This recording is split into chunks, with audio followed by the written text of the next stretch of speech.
ازيكم؟ ان شاء الله انتم كويسين. اليوم يا جماعة جيتكم بوصفة كعب الغزالة السودانية. انا عملتها قبل كده معاكم من العجين من الصفر، اليوم هعملها معاكم بالجلاش. يلا نشوف الوصفة.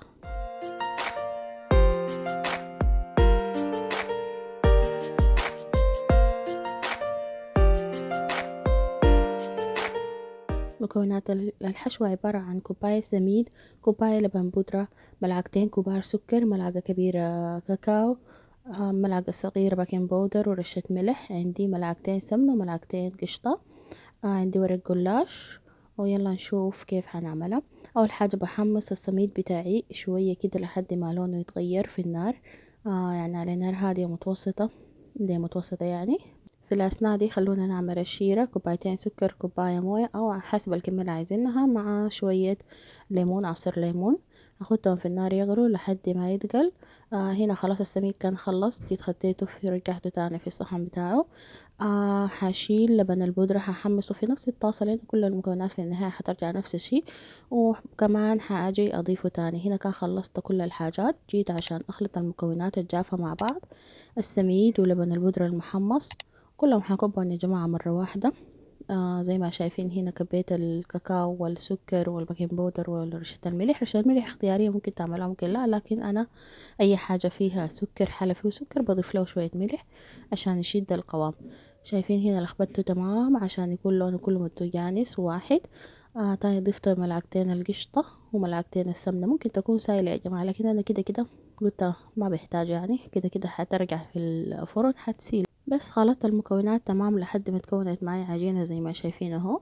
بعدين حاجة أشكل العجينة دي ألفها كرولات، ممكن أخليها جاهزة وممكن ألف أثناء اللف بتاع الجلاش بتاعتي. جبت الجلاش بتاعتي هنا زي ما شايفين اهو. خدت سمنة سايلة شوية على جنب، وعندي اللي هي فرشة بتاعت سيليكون عشان تسهل علي توزيع السمنة بين الطبقات. بشيل العدد الدايرينه يا جماعة حسب احتياجكم. أنا هنا شلت زي 4 ولا 5 لفات تقريبا، وبين كل طبقة وطبقة هدهن شوية سمنة زي ما شايفين اهو.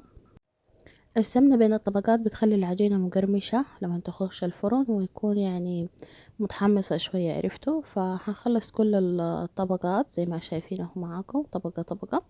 احيانا العجينة بتاعت الجلاش بتكون متكسرة، ما بتكون فريش. انا دي كانت متجمدة وخليتها مسافة برا حتى جيت اشتغلت عليها، عشان كده شوية كانت طرية معايا. لو كانت متكسرة يا جماعة حاولوا بس رشوا رش ان شاء الله بملعقة، يعني ما اجتهاد تقوموا تدهنوها حتة حتة، عرفتوا؟ انا اصلا ما بحب السمنة تكون كتيرة شديد فيها، وانا اصلا ما من عشاق السمنة يا جماعة، دي كانت مودية لي ناس عشان كده عملت فيها سمنة. ما عشان شي، بس انا ريحة السمنة صراحة ما بحبها، وكمان بتغلط علي في بطني، يعني ما بتنفع معايا اكرمكم الله. فالمهم زي ما شايفين هنا جبت الحشوة بتاعتي وبقيت اعملها في شكل اسطواني. كان ممكن اعملها من برا، لكن قلت اكسب الزمن، ما في داعي اعمل خطوتين، خطوة في خطوة. خطوتين في خطوة يعني. زي ما شايفين بديت الف العجينة على الحشوة من جوا، احاول ابقيها شكل اسطواني زي ما شايفين هنا كده. وهم في النهاية ده الشكل اللي وصلت له. زايد شيلته على جنب. حجيب صينية أدهنها بشوية السمنة نفسها. وبعدين حقطع الرول بتاعي لدوائر، أحاول قدر الإمكان تكون متساوية.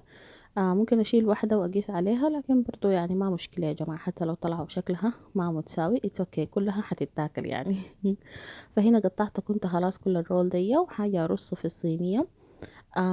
ده شكلها بيكون عامل كده. تقريبا التسمية جات من هنا، هنا بتشبه كعب الغزال شوية والله ما عارفة، ما داير افتساء يا جماعة، كان عارفين ليه سموها كعب الغزال وروني. اللهم كده كنت خلصت كل الكمية، وجيت رشيت عليها سمنة من فوق كمان. اللي على جنب دي يا جماعة كانت حقتي، لأن أنا ما بحب الحشوة صراحة، ما بحب الباستا المحشي، بحبها سادة. فبس كده دخلتها على فرن كمان درجة حرارة 200 لمدة تلت ساعة أو نص ساعة حسب الفرن بتاعكم. جيت زقيتها بالشيرة وقدمتها بألف صحة وعافية يا جماعة. شايفين الشكل خرافي، وكمان الطعم خرافي يا جماعة. السمنة فيها نكهة كده عجيبة، يعني مع انه انا بتنفع معي لكن حبيتها. زي ما شايفين ده شكلها.